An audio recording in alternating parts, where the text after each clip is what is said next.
एक सुंदर गांव में एक बूढ़ी दादी अपने छोटे पोते चिंटू के साथ रहती थी। उनका छोटा सा घर खेतों और पेड़ों से घिरा हुआ था।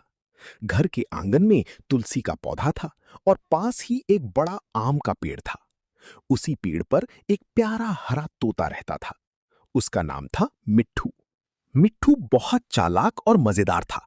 वो लोगों की बातें सुनकर उनकी नकल करता था। चिंटू उसे अपना सबसे अच्छा दोस्त मानता था। हर सुबह वो मिट्ठू को हरी मिर्च और दाने खिलाता। मिट्ठू खुशी से बोलता, चिंटू अच्छा बच्चा। दादी हरी साड़ी पहनती थी और चिंटू को भी हरे रंग के कपड़े बहुत पसंद थे। गांव वाले उन्हें प्यार से हरी टोली कहते थे। एक दिन सुबह सुबह दादी ने देखा कि गांव के पास वाला छोटा जंगल सूखता जा रहा है। पेड़ों की पत्तियां मुरझा गई थीं और पक्षी भी कम दिखाई दे रहे थे। दादी उदास होकर बोली, अगर पेड़ खत्म हो गए तो पक्षी कहाँ रहेंगे? चिंटू ने पूछा, दादी, क्या हम जंगल को फिर से हरा कर सकते हैं?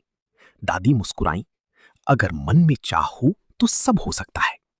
उस दिन से चिंटू और दादी ने गांव में पौधे लगाने शुरू कर दिए। मिट्ठू भी उनके साथ उड़ता रहता और जोर जोर से बोलता, पेड़ लगाओ, पेड़ बचाओ। धीरे धीरे गांव के बच्चे भी उनके साथ जुड़ गए। सबने मिलकर आम, नीम और बरगद के पौधे लगाए। कुछ ही दिनों में गांव फिर से हरा भरा दिखने लगा। एक शाम अचानक तेज आंधी आने लगी। आसमान में काले बादल छा गई। हवा इतनी तेज थी कि पेड़ झुकने लगे।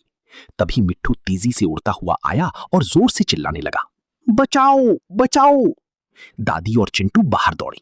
उन्होंने देखा कि जंगल के किनारे एक छोटा हिरण कांटों में फंस गया था। आंधी तेज होती जा रही थी। चिंटू डर गया, लेकिन दादी ने उसका हाथ पकड़कर कहा, डरना नहीं, किसी की मदद करना सबसे बड़ा काम होता है। चिंटू और दादी जंगल की तरफ भागी। मिट्ठू ऊपर उड़कर रास्ता दिखा रहा था। चिंटू ने धीरे धीरे कांटे हटाए और हिरण को बाहर निकाला। हिरण डर से कांप रहा था। दादी ने प्यार से उसके सिर पर हाथ फेरा। कुछ देर बाद हिरण जंगल की ओर भाग गया। आंधी खत्म होने के बाद गांव वाले दादी और चिंटू की बहादुरी की तारीफ करने लगे। मिट्ठू खुशी से चिल्लाया, दादी बहादुर, चिंटू हीरो। उस रात दादी ने चिंटू को अपने पास बैठाकर कहा, बेटा, पेड़, जानवर और पक्षी सब हमारी दोस्त हैं। हमें हमेशा उनकी रक्षा करनी चाहिए। चिंटू मुस्कुराया और बोला, मैं हमेशा प्रकृति का दोस्त बनकर रहूंगा। मिट्ठू उड़कर उसके कंधे पर बैठ गया। चांद की रोशनी में पूरा गांव हरा और सुंदर दिखाई दे रहा था। पेड़ों की पत्तियां हवा में धीरे धीरे झूम रही थीं। उस दिन के बाद चिंटू, दादी और मिट्ठू की दोस्ती पूरे गांव में मशहूर हो गई। लोग उनसे प्रेरणा लेकर पेड़ लगाने लगे और जानवरों की देखभाल करने लगे। और हरी टोली हमेशा खुश होकर प्रकृति की रक्षा करती रही। वीडियो पसंद आई हो तो लाइक जरूर करें।